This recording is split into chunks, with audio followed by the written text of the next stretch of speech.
থেকে রামিসা আর কত। একটি সমাজের নৈতিকতা এবং সভ্যতার পরিমাপ করা হয় সেই সমাজের শিশুরা কতটা নিরাপদ তার উপর ভিত্তি করে।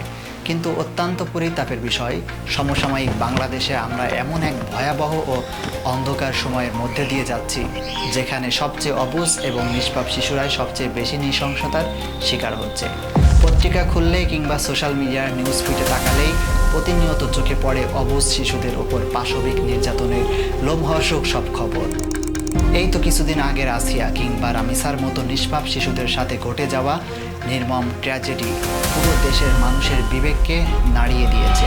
যে বয়সে হাতে খেলনা কিংবা বই থাকার কথা, সেই বয়সে আসিয়া বা রামিসার মতো অবুঝ শিশুরা শিকার হচ্ছে চরম বিকৃতি। কেন আমাদের চারপাশের চেনা মানুষগুলো আচমকা এমন হিংস্র পশুতে পরিণত হচ্ছে? কেন এই নিষ্পাপ বাচ্চাদের টার্গেট করা হচ্ছে? আর এর পেছনে আমাদের প্রযুক্তির অপব্যবহার বা পর্নোগ্রাফির অবদান কতটুকু?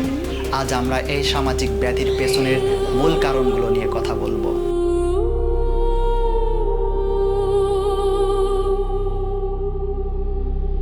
আজকের এই ভিডিওকে আমরা 3টে চ্যাপ্টারে ভাগ করব।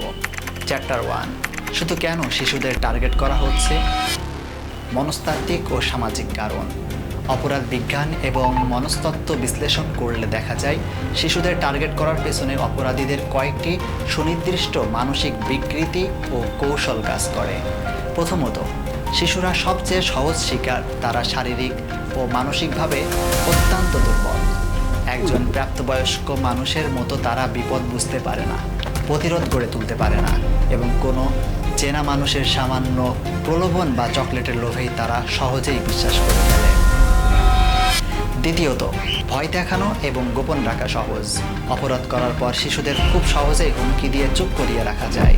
কাউকে বললে মেরে ফেলা হবে বা তোমার আব্বু আম্মুকে পুলিশে দেওয়া হবে। এই ধরনের ভয় অবুঝ শিশুরা সহজেই বিশ্বাস করে এবং লোকলজ্জা ও আতঙ্কে ঘটনাটি চেপে যায়। তৃতীয়ত, ক্ষমতার বিকৃত বহির্প্রকাশ।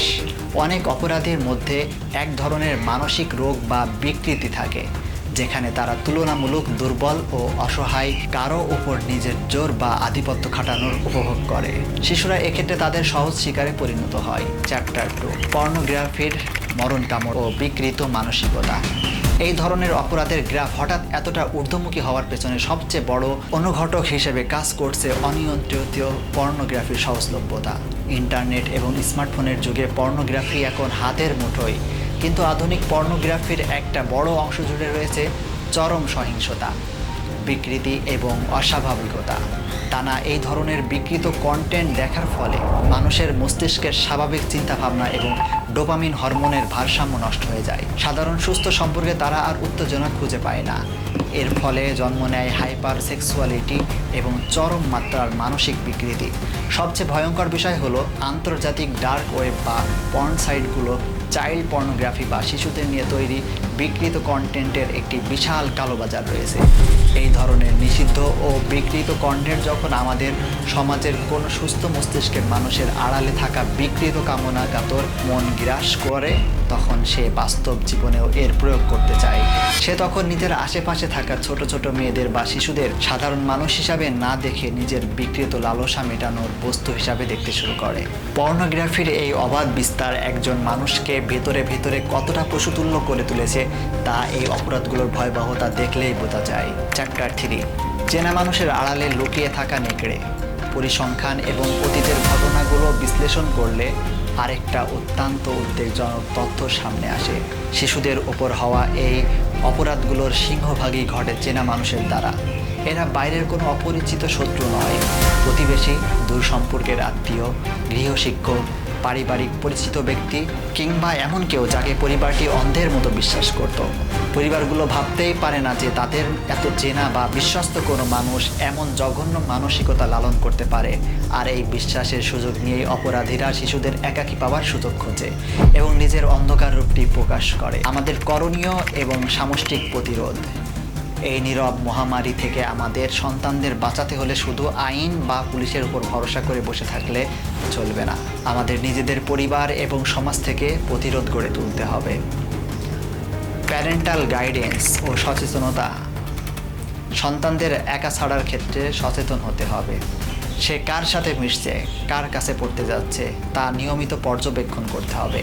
গুড টাচ এবং ব্যাড টাচ শিক্ষা খুব ছোটবেলা থেকেই সন্তানদের শেখাতে হবে শরীরের কোন জায়গাগুলো স্পর্শকাতর। কেউ যদি সেখানে হাত দেয় বা অস্বস্তি তৈরি করে, তবে সাথে সাথে যেন বাবা মাকে জানায়। সন্তান যেন বাবা মাকে নিজের সবচেয়ে বড় নিরাপদ আশ্রয় মনে করে, সেই সম্পর্ক তৈরি করতে হবে। ইন্টারনেট ব্যবহারে নজরদারি করতে হবে। ঘরের তরুণ বা প্রাপ্তবয়স্ক সদস্যরা ইন্টারনেটে কি দেখছে বা ডিভাইস কিভাবে ব্যবহার করছে সেদিকে নজর রাখা এবং পর্নোগ্রাফির বিরুদ্ধে রাষ্ট্রীয় ও পারিবারিকভাবে কঠোর অবস্থান নেওয়া জরুরি। আরেকটা বিষয়, সেটা হলো দৃষ্টান্তমূলক বিচার। এই ধরনের অপরাধীদের দ্রুততম সময়ে দৃষ্টান্তমূলক ও কঠোর শাস্তি নিশ্চিত করতে হবে, যেন অন্য কোনো বিকৃত মনা মানুষের এই ধরনের অপরাধ করার সাহস না পায়। আমরা যদি এখনই সোচ্চার না হই, আমাদের সমাজকে এই নৈতিক পতন থেকে রক্ষা করতে না পারি, তবে আমাদের ভবিষ্যৎ প্রজন্ম এক চরম ট্রাস্ট ইস্যু ও মানসিক ট্রমার মধ্য দিয়ে বড় হবে। আসুন সচেতন হই এবং প্রতিটি শিশুর জন্য একটা নিরাপদ পৃথিবী নিশ্চিত করি। দেখা হবে পরবর্তী কোনো গুরুত্বপূর্ণ বিষয়ে। সচেতন থাকুন, সুরক্ষিত থাকুন। ধন্যবাদ।